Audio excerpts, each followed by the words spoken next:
नमस्कार, बहुत स्वागत है आप सभी का। आप देख रहे हैं आपका प्रोग्राम कॉफी पर कुरुक्षेत्र। मैं हूं सौरभ शर्मा, रोज की तरह आपके साथ वो प्रोग्राम जब बातें करते हैं बिल्कुल खुलकर और आपको वो बताते हैं जो कोई और आपको नहीं बताता है। मोदी जी का अमेरिका दौरा खत्म हो गया। प्राइम मिनिस्टर की प्रेसिडेंट ट्रंप के साथ मुलाकात की चर्चे हैं और लगातार आप उस पर देख रहे हैं। अलग अलग एक्सपर्ट्स की राय भी जान रहे हैं आप। ऐसे जो अंतर्राष्ट्रीय विजिट्स होते हैं या रिलेशनशिप्स होती हैं, उनमें जब बहुत टॉप लेवल पर बातचीत होती है तो उसको जज करना बड़ा मुश्किल होता है और इसलिए ऐसे में जो डोमेन एक्सपर्ट्स हैं उनकी बात का वजन अलग होता है। तो आज जब हम लोग बात करेंगे कि राष्ट्रपति ट्रंप के दूसरे कार्यकाल में चौथे केवल ऐसे देश के नेता के तौर पर, भारत के नेता के तौर पर प्रधानमंत्री का वहां पर जाना, तो अमेरिका ने भारत को जो इंपॉर्टेंस दी वो एक। दूसरा, प्राइम मिनिस्टर का ट्रंप के साथ जिस तरीके से मिलना हुआ गर्मजोशी के साथ, इसमें कोई आश्चर्य की बात नहीं है। दोनों के रिश्ते बहुत अच्छे हैं। ट्रंप उनको बहुत पहले से अपना बहुत अच्छा दोस्त बताते आए हैं, उनकी बहुत खुले दिल से तारीफ करते आए हैं, वो चीज़ दिखी भी। उसके बाद दोनों नेताओं का दो मौकों पर प्रेस के सामने आना और सवालों का जवाब देना, बड़े ओपन एटमॉस्फेयर के अंदर बातचीत हुई और असहज कर देने वाले सवाल भी दोनों नेताओं से पूछे गए। उसने क्या बताया और ट्रंप इस वक्त जिस मूड से अपना देश चला रहे हैं और पूरी दुनिया को हाँकना चाहते हैं, भारत उसमें कैसे नेविगेट करके अपना रास्ता तलाश के निकला, आज इसकी हम लोग बात करेंगे। हमारे साथ रविंद्र सचदेव जी आज प्रोग्राम में अंतर्राष्ट्रीय मामलों के जानकार हैं और खास तौर पर इंडो यूएस अफेयर्स के जानकार हैं। सर, बहुत स्वागत है आपका कॉफी पर कुरुक्षेत्र में। रोहन दुआ आज हमारे साथ हैं, सीनियर जर्नलिस्ट हैं। रोहन, बहुत स्वागत आपका भी। और देवेंद्र पराशर मेरे साथी और हमारे पॉलिटिकल एडिटर हमारे साथ हैं। देवेंद्र, आपका बहुत स्वागत है। पहले तो ऑप्टिक्स की बात अगर कर लें, पहले मैं देवेंद्र से पूछना चाहता हूं, गवर्नमेंट सर्कल्स में इस विजिट को लेकर के क्या जाने से पहले प्राइम मिनिस्टर मोदी की कोई एंजाइटी थी कि ट्रंप कैसा व्यवहार करें? क्योंकि तब तक उन्होंने भारत के ऊपर जैसे बाकी देशों के ऊपर कोई टैरिफ्स लगाए थे, उसका ऐलान नहीं किया था। वहां गए तो उन्होंने जरूर प्राइम मिनिस्टर के सामने नहीं, लेकिन रेसिप्रोकल टैरिफ की बात कर दी कि जो आप टैक्स लगाओगे मैं भी वही टैक्स आपके ऊपर, आप देश के ऊपर लगाऊंगा।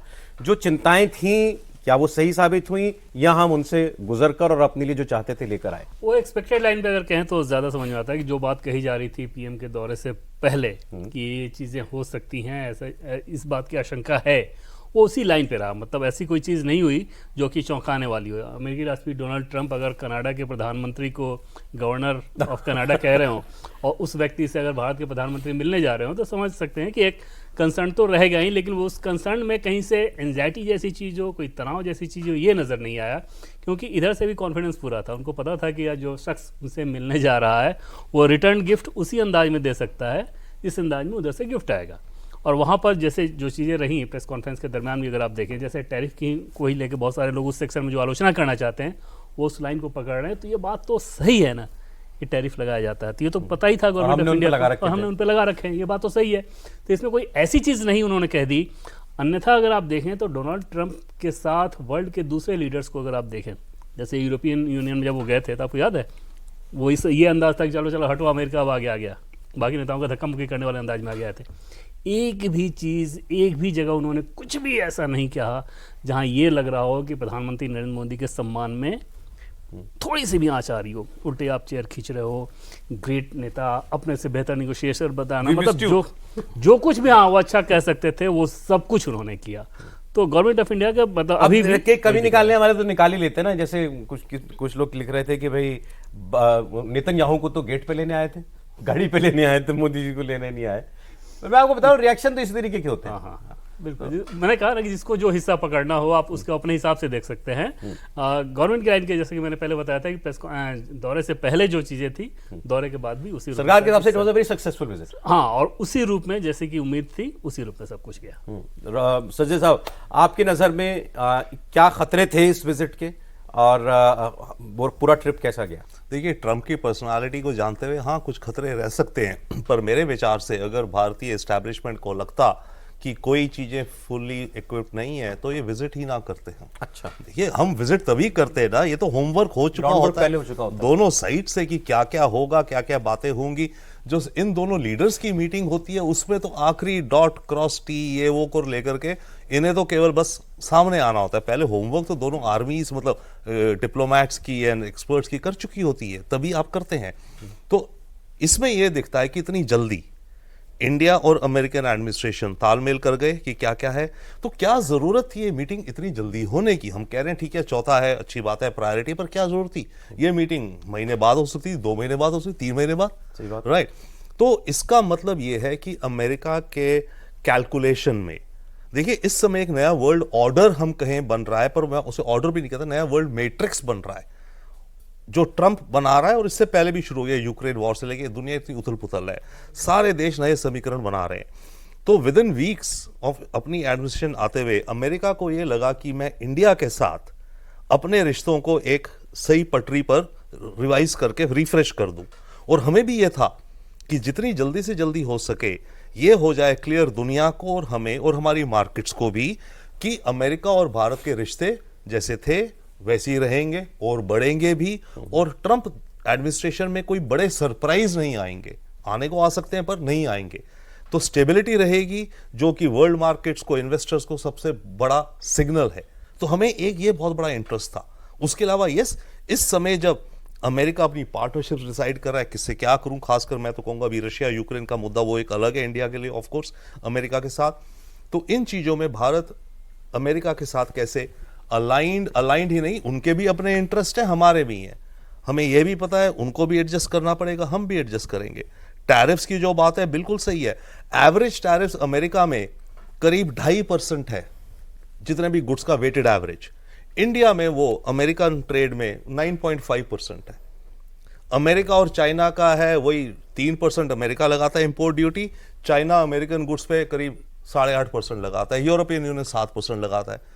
तो ये सिंपल भाषा में, तुम अगर मेरे यहां बेचने आओगे तो मैं उस पर ज्यादा टैक्स लूंगा तुमसे, मैं बराबर लूंगा, तुम मेरे से ज्यादा ले रहे हो, तुम मेरे गुड्स पे ज्यादा टैक्स लगा रहे हो, तो मेरे गुड्स बिक नहीं रहे तुम्हारे ये ट्रंप कहते हैं। ये ट्रंप कहते हैं, ठीक है। तो इसलिए जो आपके होंगे वो मेरे होंगे। अब वो रेसिप्रोकल कह रहे हैं, पर उनकी रंजिश, उनकी परेशानी है कि दुनिया हमें लूट रही है, हमारे यहाँ हम कम टैक्स लगाते हैं तो सब बेच बेच के यहाँ माल। तो अभी तक हमने इस व्यापार में अमेरिका के साथ हमने कमाया ही है ना? हमने देखा है, सिंपल बात पूछूं आपसे, हम अभी तक कमाते आए उनसे। हाँ बिल्कुल। अमेरिका अब ट्रंप कह रहा है भी आप थोड़ा संभल के बराबरी की बात करो। Exactly, okay, yes. तो वो अपनी जगह ठीक है, वो कोई गलत तो है नहीं अपनी जगह। तो हम एडजस्ट करेंगे, हम समझते हैं वो भी एडजस्ट करेंगे। लगभग 45 अरब डॉलर का घाटा अमेरिका को होता है भारत के साथ ट्रेड के मामले में। ये दर्द उनको ज्यादा परेशान कर रहा है कि भाई अभी आपने जो होमवर्क वाली बात की ना, मैंने बड़ा इंटरेस्टिंग रिएक्शन इस पर देखा, क्योंकि प्राइम मिनिस्टर मोदी की विजिट की कवरेज उधर भी उनके यहाँ भी काफ़ी हो रही है। तो CNN पर उनके एक सीनियर इंटरनेशनल कॉरेस्पॉन्डेंट है, उनका नाम है विल रिप्ली, मैं प्रोनाउंसिएशन गलत हो सकती है, विल रिप्लाई। उनका कहना था कि मोदी और भारत जिस तरीके से ट्रंप से नेगोशिएट करने के लिए आया, उनके वर्ड्स हैं, it is a master class for other leaders on how to walk into a negotiation with Trump. फिर बाद में उन्होंने एक्सप्लेन किया उसको कि भारतीय टीम पूरी तरीके से प्रिपेयर होकर आई थी, अपना होमवर्क करके आई थी, उनको मालूम था ट्रंप से बात करते हुए क्या एक्सपेक्ट करें, क्या इनको देना पड़ेगा और बदले में इनसे हम क्या लेके आएंगे। ये मास्टर क्लास है और देशों के नेताओं के लिए कि ट्रंप से मिलने आओ तो ऐसे तैयारी करके आना। ये CNN के सीनियर इंटरनेशनल कॉरेस्पॉन्डेंट के शब्द हैं। एक जोक पहले शेयर करता हूँ। प्लीज। अभी 2 दिन पहले ट्रंप की ये वाली मोदी वाली विजिट से पहले इलॉन मस्क ने एक कार्टून को शेयर किया और उसमें लिखा है कि एक बेटे ने अपनी माँ के बारे में ये लिखा कि मैं काफ़ी देर से रिमोट से सर्च कर रही हूँ CNN चैनल, तो वो मिल नहीं पा रहा, तो वो मैंने ऑफ कर दिया। तो उन्होंने कहा कि 90% ऑफ अमेरिका है जो सेव हो जाएगा अगर बेटे अपने रिमोट में से लॉक कर देंगे CNN चैनल को या गायब कर देंगे। तो CNN क्या लिख रहा है वो तो हमने पिछले 10 साल से 20 साल में देखा।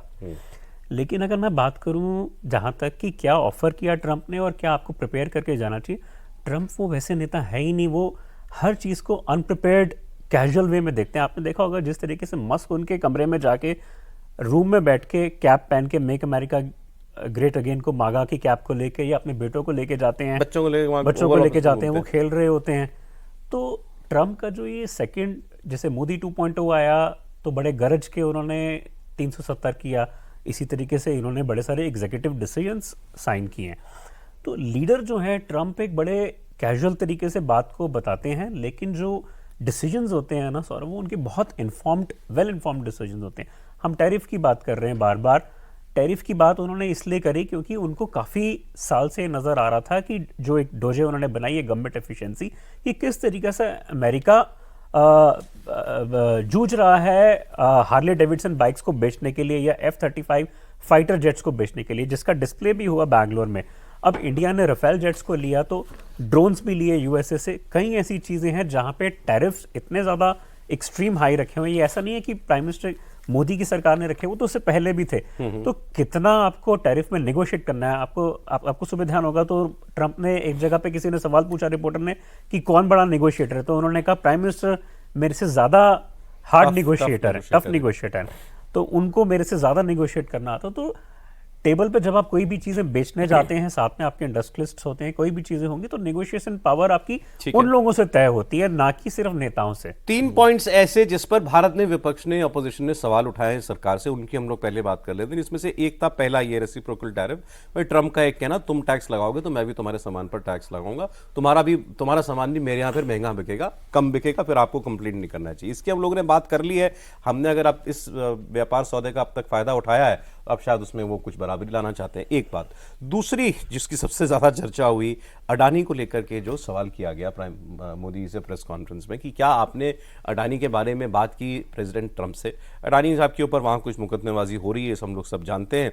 अब कांग्रेस का कहना यह है कि प्रधानमंत्री का जो जवाब था कि 2 देशों के नेता मिलते हैं तो ऐसे उसमें एक व्यक्तिगत मामले की चर्चा नहीं होती, ये ना सिर्फ इनसफिशिएंट रिप्लाई है, बल्कि उन्होंने एक इतने गंभीर मुद्दे को एक व्यक्तिगत मामला बता दिया। बिल्कुल सौरभ, इस सवाल के जवाब से पहले एक चीज़ मैं बताऊं, उसमें जो टैरिफ वाली जो आपने बात कही कि अमेरिका का पूरा जोर सौरभ सिर्फ इस बात पे था कि तेल और गैस उसको इंडिया को कैसे बेच दें, और ये जो घाटा उनका है ना, व्यापार घाटा जो अभी हो रहा है, उसकी भरपाई वो वहाँ से कर लेंगे। और उसमें भारत को भी बहुत ज़्यादा दिक्कत इस लिहाज से नहीं होगी कि एक तो रेट ठीक है कि रशिया की तुलना में थोड़ा सा ज़्यादा महंगा आएगा, थोड़ा सा, लेकिन अगर प्रोडक्शन उतना ज़्यादा अमेरिका करने लगेगा तो फिर अंतर्राष्ट्रीय कीमतें भी कम आएंगी, फिर अमेरिका को भी कम्पिटिटिव होना पड़ेगा। तो कोई बहुत बड़ा कंसर्न टैरिफ नहीं होने जा रहा है, वो हमें खरीदना ही है कहीं से। और आप सोचिए कि ट्रंप जब कह रहे हैं टैरिफ की बात, और अब सबसे ज़्यादा ध्यान देने वाली बात वही थी जो ऑप्टिक्स को देखते हैं कि अगर वो कह रहे हैं मेक अमेरिका ग्रेट अगेन, तो पीएम मोदी ने उसका जिक्र करते हुए कहा कि जैसा इन्होंने कहा उसी से मैं अगर बाई करूँ उस आइडिया को, तो मेक इंडिया ग्रेट अगेन, मतलब तुम जहाँ हो हम भी वहीं हैं। तो बातचीत जो होगी 1+1 11 वाली होगी। और दूसरी चीज़ को जैसे अडानी के संदर्भ में अगर आप देखें तो भारत के प्रधानमंत्री से अमेरिका के मामले में किसी इंडस्ट्रीज का कोई मामला चल रहा हो, और वो मामला भी अब खत्म ही होगा, क्योंकि डोनाल्ड ट्रंप तो पहले कार्यकाल में उस कानून को खत्म करना चाहते थे, फॉरेन करप्ट प्रैक्टिसेज एक्ट। उस समय 50 साल पहले का कानून है सर। वो ट्रंप बार बार कह चुके हैं कि उस कानून के चलते दुनिया में हमारा मजाक उड़ता है। इस बार वो ऑलरेडी उसकी प्रक्रिया शुरू कर चुके हैं उस कानून को खत्म करने की। उसके बारे में अगर कोई सवाल पूछा जा रहा है तो एक देश के प्रधानमंत्री को और क्या कहना चाहिए? अगर इस बात को ना कहें, क्या अमेरिका के राष्ट्रपति और भारत के प्रधानमंत्री इसलिए मिलते हैं कि हाँ किसी बिजनेसमैन के खिलाफ अमेरिका में कोई मामला चल रहा है? और उस मामले को भी अगर उठा के देखें तो आपको समझ में आएगा कि भाई जिन राज्यों में घूस देने की बात थी उनमें से अधिकांश तो वहाँ पे विपक्षी दलों की सरकार। मेरे मन में वो सवाल सुनिए, जो मेरा सवाल आया वो ये था, आपने इतनी इंटरनेशनल विजिट्स कवर की हैं, आपने प्राइम मिनिस्टर के साथ ट्रैवल किया होगा, सर ने किया होगा, कि क्या वहाँ किसी का, वो अमेरिकन जर्नलिस्ट का सवाल था, इंडियन जर्नलिस्ट का सवाल नहीं था, अमेरिकन जर्नलिस्ट का अडानी में इतना इंटरेस्ट होगा या ये सवाल पूछवाया गया? निश्चित तौर पर पूछवाया गया होगा सर, क्योंकि वहाँ भी कई सारे लोग इस बात को कह रहे थे। जब होने के बाद हमने फिर वहाँ पड़ताल की कि भाई इस सवाल का क्या मतलब है, क्या आ सकता है वहाँ पे, भी कोई ऐसी चीज़ तो नहीं थी जो आप जानना चाह रहे थे। तो वैसे कंडीशन में सवाल क्यों, तो सीधे सीधे सेंस यही मिल रहा था कि जानबूझ के ये पूछवाया गया था, किसी लॉबी से ही आया, किसी लॉबी, किसी इकोसिस्टम से, ताकि एक काइंड ऑफ एम्बैरेसमेंट के लिए एक छोटा सा विंडो आप खोल सकें। कोशिश तो एम्बैरेसमेंट की थी, हाँ, किससे एम्बैरेस किया जाए, एम्बैरेस किया जाए, और उस तरह के विंडो के लिए। अन्यथा इस सवाल में, जैसे सवाल आप ये पूछते हैं ना जिसमें कोई आपको खबर मिले, इसमें क्या ही खबर मिलेगी? जैसे किसी से ही पूछा जाए कि इसमें प्रधानमंत्री को क्या बोलना चाहिए था, क्या बोलते हो, कोई मतलब नहीं था। या आप ट्रंप से पूछते भाई साहब इनके यहाँ का एक बहुत बड़ा उद्योगपति है, उनके यहाँ ये मामला चल रहा है, और आप कानून खत्म आप लोग उसमें क्या करने वाले हैं? हाँ बिल्कुल, तो एक सेंस होता है कि आपको एक न्यूज चाहिए। जब आप मोदी से पूछ रहे हो कि आपने इनसे बात की क्या उसके बारे में, और जब आपको न्यूज नहीं चाहिए और तब आप पूछते हैं, तो यहाँ भी ऐसा होता है। तो ये समझ में आता है कि आपको एम्बैरेस करना है, किसी खास पर्पज से उसका इस्तेमाल करना है, इसलिए पूछा। कुछ बोल रहे हैं? इनफैक्ट सौरभ, पिछले साल आपको याद होगा जब बाइडेन की मीट हुई 2023 में, तो भी एक वाशिंगटन व्हाइट हाउस में वॉशिंगटन पोस्ट के पत्रकार ने पूछा कि क्या आपको लगता है कि माइनॉरिटीज सेफ हैं? तो दरअसल ये वाले जो सवाल कुछ होते हैं वो प्लांटेड भी होते हैं, और एक लॉबी तो होती ही होती है, लेकिन जिससे पूछना चाहिए सवाल, जहाँ पे ज्यूरिसडिक्शन है, वो तो अमेरिका के राष्ट्रपति का सवाल होना चाहिए। तो उसमें प्रधानमंत्री का क्या है? जिस सॉइल पे वो लॉ ऑफ लैंड माना जा रहा है कि चार्जशीट हुई, आप उससे पूछिए, उनका आने वाला नया FBI चीफ कैश पटेल है जिसकी आज स्वेरिंग इन होनी है, तो वो तो उन्होंने चार्जशीट आगे काउंटर करनी है या नहीं करनी है, तो उसमें प्राइम मिनिस्टर का क्या रिस्पॉन्स हो सकता है? एंड छोटी सी बात, अगर करना ही है तो प्राइम मिनिस्टर को बोलने की जरूरत नहीं होती ये चीजें वंस अगेन डेलीगेशन लेवल पे सॉर्ट आउट हो जाती हैं कि हमें ये करना है, बूम डन। तो जो लीडर्स की, तो प्राइम मिनिस्टर का आंसर एब्सोल्युटली करेक्ट है, इन लेवल्स पे इंडिविजुअल्स की बात वर्चुअली नहीं होती है। Okay, big ideas, frameworks, big principles, वो क्योंकि कागज सारे ड्राफ्ट मेमो वगैरह तैयार होते हैं, और अगर हमें किसी को फेवर भी करना है, किसी इंडस्ट्रियलिस्ट को, तो उस लीडर से नहीं, उसके जो वो डेप्यूटी अगले 10 साल की पॉलिसी डिस्कस कर रहे हैं। हाँ, राइट, एग्जैक्टली, दो देशों के बीच की। उनसे कर लेंगे। तो मैं तो कहूंगा बल्कि क्वेश्चन गलत था, question could have been smarter, अगर एम्बैरस भी करने की ऑब्जेक्टिव था, क्योंकि जिसने ये पूछा कि आपने बात करी, तो वो कहेगा नहीं करी मैंने, मतलब नॉट नहीं करी, मतलब ये उठा ही नहीं मामला, और उठाया भी नहीं होगा, राइट। तो क्वेश्चन मेरे ख्याल से वर्डेड गलत था, और also could be have been put to somebody else. तो क्वेश्चन की वर्डिंग इटसेल्फ मेरे ख्याल से फ्लॉट थी। अब दूसरा एक सब्जेक्ट ये भी था कि जो सिक्योरिटी एक्सचेंज कमीशन है इस मामले की, जिसने शिकायत की थी, उसमें 2 इंडियन मुल्क के लोग हैं, और उन्होंने ही पहल कराई थी। अच्छा, उसमें अगर तार जोड़ा जाए तो समझ में आ सकता है कि कहाँ तक जाएगा। कुछ और इम्पोर्टेंट बातें जो इस विजिट की हुई, बांग्लादेश पर जो ट्रंप का रिएक्शन था, अब ये इंडियन सवाल था, इंडियन जर्नलिस्ट का सवाल था, ट्रंप से सवाल हुआ कि आपका जो डीप स्टेट है उसने बांग्लादेश के अंदर बदमाशी करी, आप क्या मानते हैं इस बात को, और अब आगे क्या?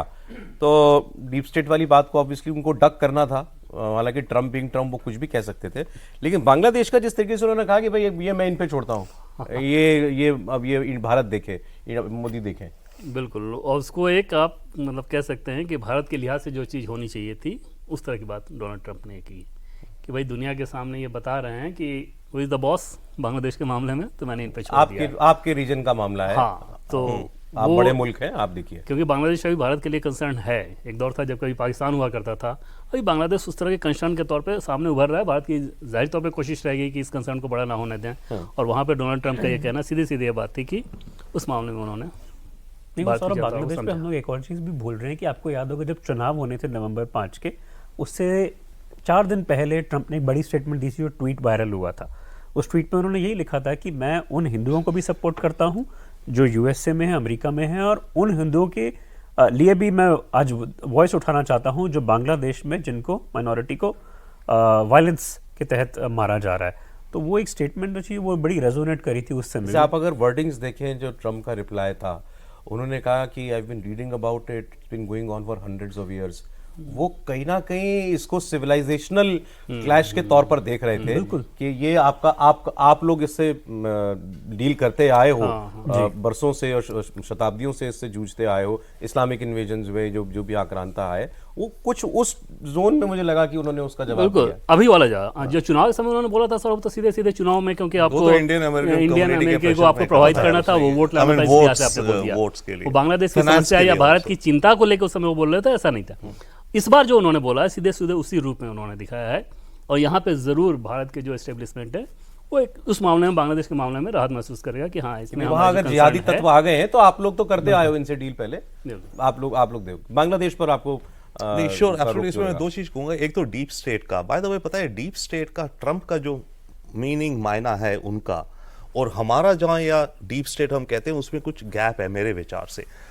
ट्रंप और इनकी टीम्स के हिसाब से डीप स्टेट है अमेरिकी सरकार के अंदर ऑफिशियल्स, FBI के, स्टेट डिपार्टमेंट के, डिफेंस के इत्यादि जो भी हों, जो कि ट्रंप की पहली टर्म में उसके ऑर्डर्स को ओबे नहीं करते थे, या वो लिबरल माइंड के थे, तो वो चाहते नहीं थे कि ट्रंप सक्सीड हो, राइट।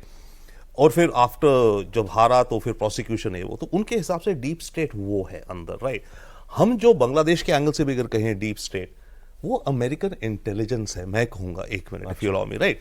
अमेरिकन इंटेलिजेंस दुनिया भर में अपने कारनामे करती रहती है, जानी मानी चिली में, पेरू में, फिलीपींस में, जहां अमेरिकन इंटेलिजेंस गेम मिलती है वो करती है अपनी, राइट।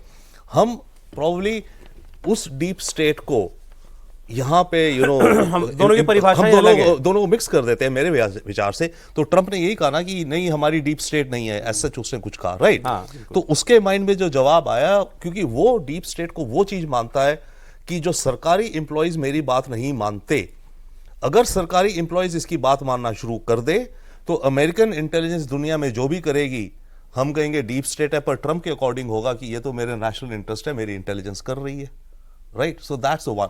एंड सेकेंडली यस, ये कि आप इस एरिया को जानते हो का जो था, इसकी ब्रॉडर इंप्लीकेशन भी इंडिकेट करता है शायद कि not only Bangladesh but Pakistan, Afghanistan, ये सारे रीजन में अगर वो ऐसे देखता है कि भारत को यहाँ की culture, and it's a fact, you know, intelligence कहें, कल्चरल इंटेलिजेंस हमारे पास ज़्यादा है, ऑन द ग्राउंड ज़्यादा है। और हमारा अमेरिका से बहुत बार ये फ्रिक्शन या डिसकंटेंट ये रहा है कि आप लोग समझते नहीं हो इस हमारे सब कॉन्टिनेंट की, you know, politics and culture etcetera. तो वो एक अच्छी सिग्नल है। तीसरा मेरे को ये दिखता है ओवरऑल, एक जमाना होता था महाराज होते थे, राजाओं के राजा, राजा बहुत होते थे, महाराज होते थे। ट्रंप और अमेरिका महाराज बनने का पिक्चर देख रहे हैं दुनिया में। जहां जहां इनके रीजन्स में इनको देखे, हमारा फ्रेंड है, स्ट्रांग है, ओके, ये इलाका आपका, ये टर्फ आपका, ये टर्फ आपका। ठीक है, तो वो किया उन्होंने। ऑलराइट। एक दूसरा, जब सिक्योरिटी एस्पेक्ट्स में तहव्वुर राना का भारत को एक्स्ट्राडिट किया जाना, अब लोग कहते हैं मुंबई अटैक सब से अब 17 साल पुरानी बात हो गई है। बहुत हमने डोजियर भेजे थे पाकिस्तान को, हर महीने ही भेजते थे एक लिफाफा उनको कि ये और सबूत लो, और सबूत लो, और सबूत लो, कुछ नहीं वो बात वहाँ पहुँची। अब ये तहव्वुर राना उसका की कॉन्स्पिरेटर है। ये मुझे तब से ही शायद कुछ ही महीनों के बाद से इसको पकड़ लिया गया था और ये तब से जेल में बंद है उनकी, लेकिन आज तक ये भारत नहीं आ पाया था। अब इस ट्रिप में इसका भारत आने का की घोषणा किया जाना, ये कितनी बड़ी बात है? निश्चित तौर पर बड़ी बात सौरभ इस लिहाज से आप समझ सकते हैं कि डोनाल्ड ट्रंप जब प्रेस कॉन्फ्रेंस करने आए तो उनके, आप शुरुआती स्टेटमेंट को देखें, प्रेस कॉन्फ्रेंस में सवाल जवाब लेने से पहले उनके शुरुआती स्टेटमेंट के शुरू के हिस्से में ही ये बात है। जाहिर तौर पे उनके हिसाब से वो जो सबसे बड़ी चीज़ वो ये कहना चाह रहे थे कि वो इस बात को उन्होंने कहा। और यहाँ पर जब आप कह रहे हैं तो किसी एक आतंकी हमले के एक आरोपी के बारे में नहीं, बल्कि उससे ये समझ में आ सकता है कि आतंकवाद को लेके दोनों की चिंताएं एकदम से साझा हैं। और ऐसा तो नहीं है ना कि एक मुंबई हमला हो गया और आज अगर वैसी घटनाएं नहीं हो रही तो आतंकवाद खत्म हो गया। अभी भी वो एक कंसर्न तो है ही, इस्लामिक रेडिकलिज्म कंसर्न है। और वहाँ पर डोनाल्ड ट्रंप ने ये दिखाया कि भारत की चिंताओं के साथ बिल्कुल वो सेम पेज पे हैं। प्रधानमंत्री मोदी जो सोचते हैं इन दोनों विषयों पे, डोनाल्ड ट्रंप भी वही सोच रहे हैं। अभी बहुत साल पुराना जब मोदी चीफ मिनिस्टर होंगे गुजरात के, तब का एक स्टेटमेंट भी चल रहा है सोशल मीडिया पर कि ये एक उनके कोर्ट से एक बार बरी भी हो चुका है अमेरिका में। तो उन्होंने इस बात को यहाँ उठाया था कि कैसे मुमकिन है कि इतना बड़ा मास्टरमाइंड वो बरी हो जाए, और हमने इसके बारे में क्या किया। इसमें मेरे ख्याल से दो पार्ट से हमें देखना चाहिए। ये 2008 से बरी हुआ, फिर दोबारा जेल हो गया, 15 साल इसको जेल हुई अमेरिका में, 15 साल, राइट। जो कि केस था इसके खिलाफ नॉट 26/11 का, डेनमार्क में कॉन्स्पिरेसी कर रहे थे कुछ लोगों को मारने की, वो जो मैगजीन ने कार्टून्स पब्लिश कर रहे थे, राइट, उसमें भी डेविड हेडली कंबाइंड था, राइट। तो अमेरिका में जो इसकी सेंटेंसिंग हुई 15 साल की, वो उस केस में हुई। वो 15 साल इसके 2022 या 23 में खत्म हुए। अब जब वो खत्म हुए तब हमारा जो लाइन में था कि हम भी कतार में, हमें भी ये चाहिए, हमें इसे जस्टिस देना है, तब हमारा प्रोसेस चालू हुआ। And then in a way I will say ये हैप्पी चांस था कि पिछले 2 साल से यस, बाइडेन सरकार के द्वारा भी इंडिया ने फॉलो अप करा, उन्होंने भी कोऑपरेट करा, क्योंकि ट्रंप को आए हुए तो मात्र 10 दिन हुए और इसमें ट्रंप एडमिनिस्ट्रेशन का कोई रोल नहीं एक्चुअली। यूएस सुप्रीम कोर्ट तक वो गया और पिछले हफ्ते यूएस सुप्रीम कोर्ट ने उसकी अर्जी को रिजेक्ट कर दिया कि उसकी एक्स्ट्राडिशन नहीं रोकी जा सकती। पिछले हफ्ते ही हुआ है, राइट। तो इसमें यस, हमारी परसुएंस ऑफ दिस केस, हमारी एविडेंस एंड एवरीथिंग एल्स बना करके हमने जो करा, तो एक्स्ट्राडिशन का सिचुएशन राइप थी इस समय। तो मैं कहूंगा एक तरह से उसने अपॉर्चुनिटी का फायदा उठाया, बट इंडिकेट करता है ना माइंडसेट, जैसे आप कह रहे हैं कि ये इनके लिए इंपॉर्टेंट इशू, हाँ, कि इनके लिए इंपॉर्टेंट है। और इंपॉर्टेंट है तभी उसने अपनी ओपनिंग सेंटेंस में कह दिया कि भैया देखो, तहव्वुर राना या इस तरह क्रिमिनल्स को, जो I understand is a very violent man, bad man, evil man, भेजेंगे। तो उसकी रिकॉग्निशन हमें समझ आती है, बट जो प्रोसेस था इसके आने से पहले कंप्लीट हो गया था। ठीक है। इससे जुड़ा हुआ अगर हम लोग देखें, F-35 जेट्स को भारत को देने की बात जो है की गई है। अरे मैं देख रहा हूँ एक कमेंट्री ये भी चल रही है कि बड़ी स्मार्टली ट्रंप जो है भारत को रशिया से वीन अवे करने की कोशिश कर रहे हैं। आप इसको इस तरीके से देखते हैं कि भाई तुम तेल अपना, ये ऑयल और गैस भी हमसे खरीदो, जेट्स भी हमसे लो। नहीं सौरभ, देखो पिछले 2 से 4 साल में अगर मैं देखूं, एक तरफ है ब्रिक्स तो दूसरी तरफ है क्वाड। ब्रिक्स तो उनके इज डेड, करेक्ट। अब दूसरी तरफ, लेकिन आपको बता दूं, आज सुबह प्राइम मिनिस्टर की मीटिंग से पहले रशिया में पुतिन ने ये बयान दिया है कि अप्रैल में जो उनकी मीटिंग होनी है वो उसमें चाइना के प्रीमियर को और डोनाल्ड ट्रंप को इसमें देखना चाहते हैं, ब्रिक्स में। तो वो एक बड़ा बयान है। और किसी तरीके से आपने जब 24 घंटे से 48 घंटे पहले ये भी बयान देखा कि दोनों रशिया और यूक्रेन से बैठ के उन्होंने एक 3-वे कॉन्फ्रेंस कॉल करी और रिजॉल्व करी डिस्प्यूट, तो वो इंडिकेशन ये भी दे रहे हैं कि बाकी कंट्री के हेड्स के साथ में जितने भी ये नए पावर सेंटर्स बने हैं उनको डिसॉल्व करते बिना, वो पावर सेंटर्स को रखते बिना अपने आप को सुप्रीम पावर दिखाएं। इस साल क्योंकि सितंबर में प्राइम मिनिस्टर के न्योते पे क्वाड समिट पे भी उन्होंने आना है, तो वो क्वाड समिट भी बड़ी इंपॉर्टेंट है। तो मुझे नहीं लगता है कि वी नवे वाली कोई एक हमें देखना चाहिए इसमें डिस्काउंट। डेफिनेटली पिछले 5 साल में बाइडेन के साथ में भी प्राइम मिनिस्टर ने ड्रोन्स 22,000 करोड़ वाले लिए और वो ड्रोन्स बड़े इंपॉर्टेंट, उनकी डिलीवरी भी होनी है। तो F-35 की एक अलग एक नॉमेनक्लेचर है। जिस तरीके से रफाल आए थे, ये भी एक इनके बड़े स्टेल्थ वे में चलते हैं ये प्लेन्स, और इनका अभी बैंगलोर IAF जो चल रही है उसमें इनको दिखाया गया। तो मुझे लगता नहीं ऐसा कुछ कि रशिया से compete करने के लिए F-35 को लाया जा रहा है। और ये तो अभी जस्ट सौरभ F-35 का एक प्रस्ताव है, मतलब इसको आप कह सकते हैं कि ये अमेरिकी ऑप्टिक्स है कि उन्होंने अपनी तरफ से अपने ऑडियंस को ये बताया कि हाँ भाई हथियारों के लिए आई बड़ी खरीदार, क्योंकि भारत जब टेबल पे आएगा F-35 को लेके तो उसमें बहुत हार्ड निगोशिएशन होगा। और वहाँ पर फिर वो जो उन्होंने कहा कि PM मोदी हार्ड नेगोशिएटर हैं, वो भारतीय इस्टेब्लिशमेंट वो दिखाएगा कि, क्योंकि आप देखें कि जहाँ भी इंडियन इंटरेस्ट पूरा नहीं हो रहा था, जैसे चाइना के मामले में उन्होंने कह दिया कि हाँ उस बॉर्डर डिस्प्यूट को ख़त्म करने में अपनी भूमिका देखते हैं, भारत के विदेश सचिव ने वहीं पे इस बात को खारिज कर दिया कि हाँ इसकी ज़रूरत नहीं है। वो इंडिया के भी उस बात को खारिज नहीं कर रहे हैं, अमेरिका में एक बयान देकर उसको खारिज किया गया।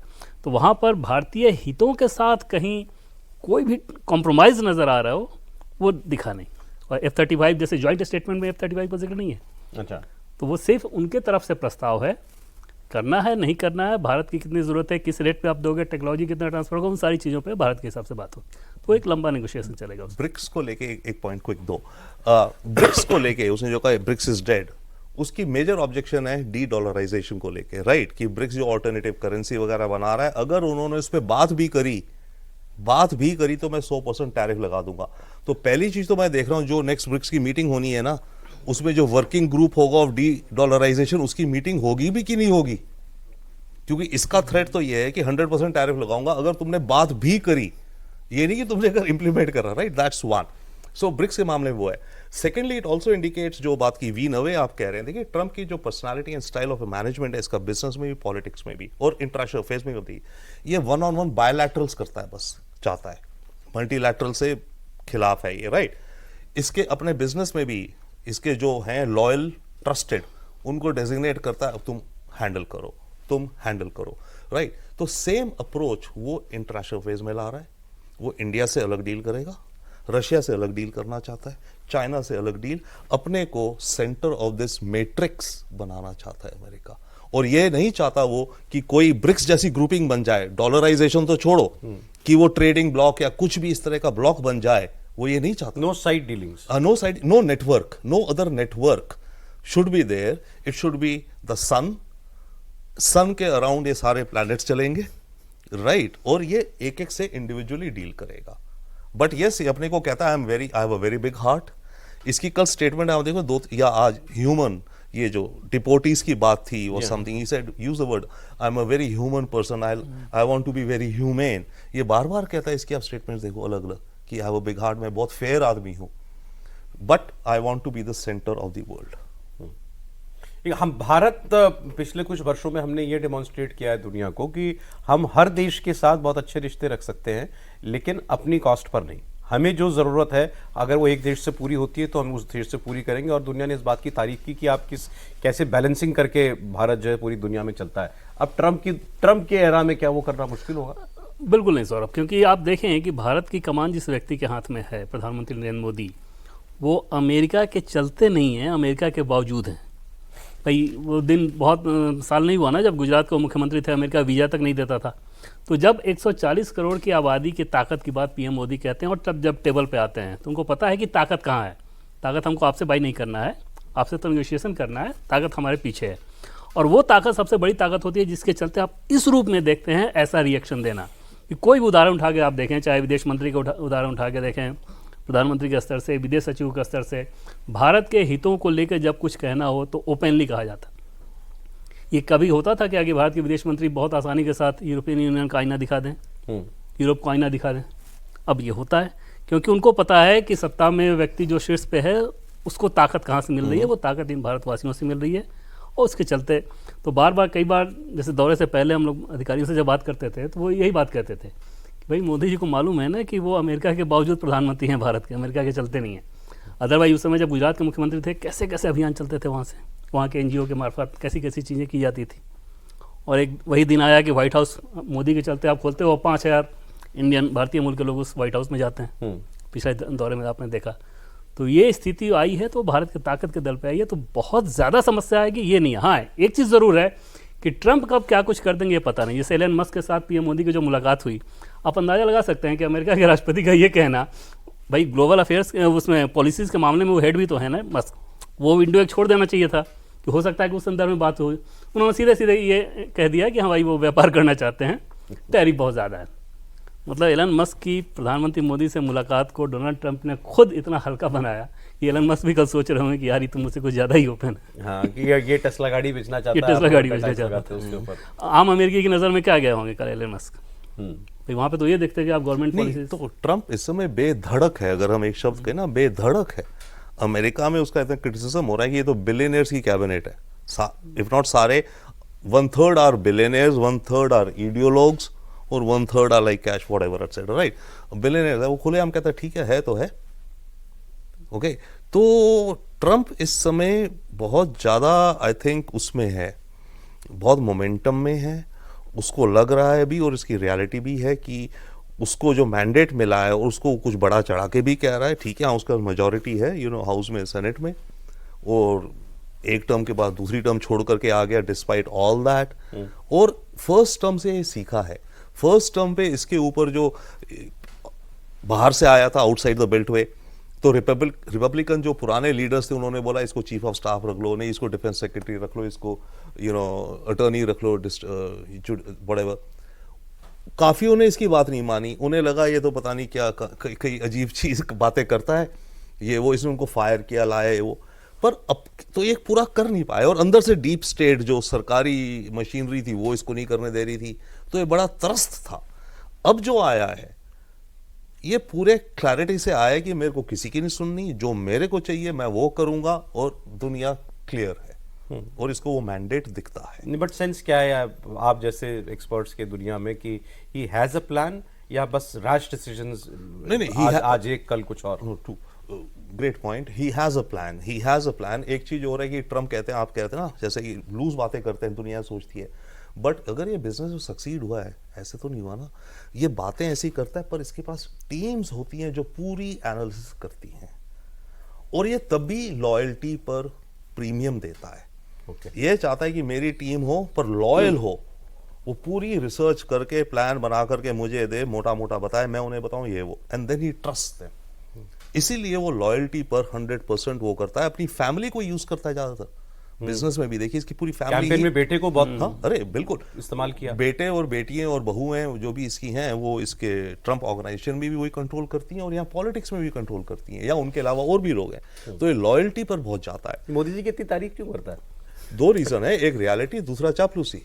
ऑनेस्टली नहीं, डिप्लोमेसी आप कहिए, आपको सफर करना है मुझे, पर बात है कि मैं चापलूसी क्यों कर रहा हूँ कि कोई मेरी जरूरत होगी ना, मैं आपको सफर करना चाहता हूँ और इधर भी पता है ना कि तो मेटल क्या है, तभी मैं कर रहा हूँ, अदरवाइज मैं क्यों करूँ? इधर वाला मेटल भी पता है कि भाई क्या है कि आप झुका नहीं सकते, आप बातचीत कर सकते हैं, समझ सकते हैं, समझा सकते हैं, दबाव में नहीं ले सकते। और ये जो सच में लगा कि भाई खुश करने की कोशिश कर रहा है। नहीं, बट चेयर का जो करा रियली इस सारे में वो जो चेयर का विजुअल है ना, मैं रियली कहूंगा उस समय वो लगा कि वो जेन्युइनली खड़ा है, मतलब। और by the way Trump is older than Modi, हाँ, है ना, है कि भाई हाँ, ये भी नहीं कि भाई मैं यंगर हूँ, बड़ी एज का है, नहीं।